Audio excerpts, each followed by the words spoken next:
నమస్తే సింప్లీ విజయ తెలుగు ఛానల్కి స్వాగతం. ఇవాళ అల్లం పచ్చడి ఎలా తయారు చేశానో చూపిస్తాను. ఇంతకు ముందు ఎండుమిర్చి యూస్ చేసి తయారు చేసిన అల్లం పచ్చడి లింక్ డిస్క్రిప్షన్లో ఇస్తాను, చూడని వాళ్ళు చూడండి. ఇప్పుడు పచ్చిమిర్చి యూస్ చేసి హోటల్ స్టైల్లో అల్లం పచ్చడి ఎలా చేసుకోవాలో చూపిస్తాను. ఈ అల్లం పచ్చిమిర్చి పచ్చడి కోసం ముందుగా ఒక పెద్ద నిమ్మకాయ సైజ్ అంత చింతపండు తీసుకోవాలి. ఇది సుమారుగా 75 గ్రామ్స్ వరకు ఉంటుంది. దీనిని కొద్దిగా వాటర్లో బాయిల్ చేసుకోవాలి. ఇలా ఉడికించిన చింతపండుని చల్లారనివ్వాలి. ఇంకా ఈ అల్లం పచ్చడికి కావాల్సిన మిగిలిన ఐటమ్స్ చూద్దాము. 75 గ్రామ్స్ వరకు అల్లం తీసుకుని శుభ్రంగా కడిగి తొక్క తీసి ఇలా చిన్న చిన్న ముక్కలుగా కట్ చేసి పెట్టుకోవాలి. ఇక పచ్చిమిర్చి, ఇవి ఎక్కువ కారం లేని పచ్చిమిర్చి తీసుకున్నాను. నేను 100 గ్రామ్స్ వరకు ఈ పచ్చిమిర్చి తీసుకున్నాను. పచ్చిమిర్చి ఎక్కువ కారం ఉన్నవైతే 50 గ్రామ్స్ తీసుకుంటే సరిపోతుంది.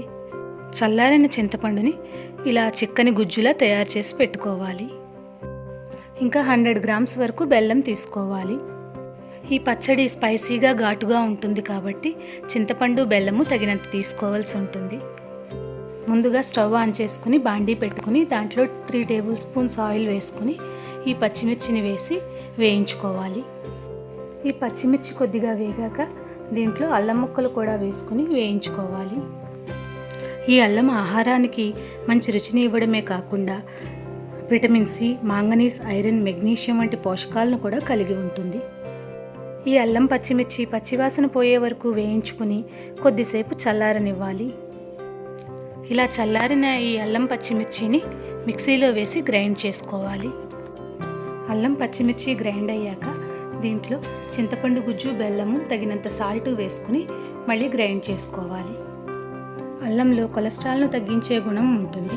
ఇది రక్తనాళాలను శుభ్రపరిచి రక్త ప్రసరణను మెరుగుపరిచి గుండె ఆరోగ్యాన్ని కాపాడుతుంది. అల్లం జీర్ణశక్తిని పెంచి జీర్ణ వ్యవస్థ పనితీరును మెరుగుపరుస్తుంది. క్యాన్సర్ కారకాలతో పోరాడుతుంది. అల్లం యాంటీ ఆక్సిడెంట్గా పనిచేస్తుంది. శరీరం ఇన్ఫెక్షన్ల బారిన పడకుండా కాపాడుతుంది. ఇప్పుడు ఈ పచ్చడి మెత్తగా గ్రైండ్ అయిపోయింది. దీనిని ఒక గిన్నెలోకి తీసుకుని పైపోపు పెట్టుకోవాలి. పైపోపు కంపల్సరీగా పెట్టుకోవాల్సిన అవసరం లేదు, పెట్టుకోకపోయినా టేస్టీగానే ఉంటుంది. నేనైతే పోపు పెడుతున్నాను. ఇది పచ్చడి మీద వేస్తే చూడ్డానికి కూడా చాలా బాగుంటుంది కదా. ఈ పోపు కోసం 1/2 స్పూన్ మినప్పప్పు, 1/2 స్పూను ఆవాలు, 1 స్పూను జీలకర్ర వేసుకుని 2-3 ఎండుమిర్చి ముక్కలు వేసుకుని కొద్దిగా కరివేపాకు వేసుకుంటే పోపు రెడీ అయిపోతుంది. స్పైసీగా ఘాటుగా ఉండే అల్లం పచ్చడి ఇడ్లీలోకి, దోశల్లోకి చాలా టేస్టీగా ఉంటుంది. ఈ పచ్చడి తయారు చేసుకుని ఫ్రిడ్జ్లో పెట్టి కనుక వాడుకుంటే 10-15 డేస్ వరకు కూడా పాడవకుండా రుచిగా ఉంటుంది. ఈ స్పైసీ అండ్ టేస్టీ అల్లం పచ్చిమిర్చి పచ్చడిని మీరు కూడా ట్రై చేయండి. మీకు ఎలా వచ్చిందో కామెంట్ సెక్షన్లో నాతో షేర్ చేసుకోండి. మీకు గనక నా వీడియో నచ్చినట్లయితే తప్పకుండా లైక్ చేయండి. ఫ్రెండ్స్కి, రిలేటివ్స్కి షేర్ చేయండి. సబ్స్క్రైబ్ చేసుకుని పక్కనున్న బెల్ ఐకాన్ క్లిక్ చేయండి. నా లేటెస్ట్ వీడియో అప్డేట్స్ ముందుగా మీకు చేరుతాయి. Thank you for watching.